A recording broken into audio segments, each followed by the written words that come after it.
কেইদিনমান আগতে যেতিয়া আমাৰ ঘৰত গেট টুগেডাৰ পাৰ্টি এটা আছিলে, মানে মিষ্টাৰৰ অফিচৰে কলিগ কেইজনমান আহিছিলে আৰু তেওঁলোকৰ ৱাইফ, তেতিয়া মই এই মাংসখন বনাইছিলোঁ আৰু মাংসখন খাই সকলোৱে ইমানেই প্ৰশংসা কৰিলে।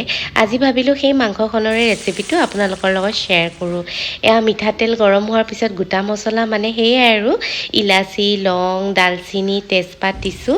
তাৰপিছত এয়া পিঁয়াজখিনি দিছোঁ, দি অকণমান সময় ৰঙচুৱাকৈ ভাজি আছিলোঁ। তাৰপিছত এয়া আদা, নহৰু, শুকান জলকীয়াৰ পেষ্ট দি দিছোঁ। এনেকৈ শুকান জলকীয়া পিচি দিবচোন মাংসত, তেতিয়া মানে মাংসৰ কালাৰটো বহুত ধুনীয়া আহে আৰু খাবলৈও বহুত সোৱাদ হয়।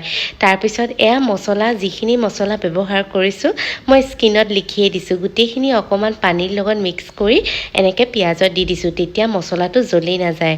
আৰু তাৰপিছত এয়া লোকেল চিকেনখিনি মই দি দিছোঁ।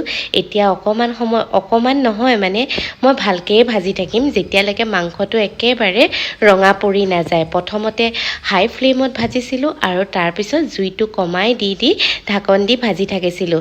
তেতিয়া মানে কি হয়, মাংসত গোটেই মছলা আৰু নিমখটো ধুনীয়াকৈ সোমাই যায়। আৰু এনেকৈ ভাজি হোৱাৰ পিছত ইয়াতে মই গৰম পানী দি দিলোঁ আৰু একেবাৰে শেষত অকণমান গৰম মছলা দি দিছিলোঁ। খাবলৈ যে ইমানেই সোৱাদ হৈছিল। আৰু ৰ'ব, আলু দিয়াৰ কথা ক'ব পাহৰিছিলোঁৱে। আলুখিনি মই পিছত দি দিছিলোঁ, মই যিহেতু বইল কৰি লৈছিলোঁ। এইখিনিতে এটা কথা কওঁ, আলুটো যদি বইল কৰি লয় তেতিয়া একেবাৰে মাংসত দিলে মজি যায়, খাবলৈ তেতিয়া বহুত ভাল লাগে। পিছে ৰেচিপিটো চাই কেনে পালে কমেণ্টত জনাব। ভাল লাগিলে পেজটো ফ'ল' আৰু ভিডিঅ'টো শ্বেয়াৰ কৰি দিব। আজিলৈ বাই।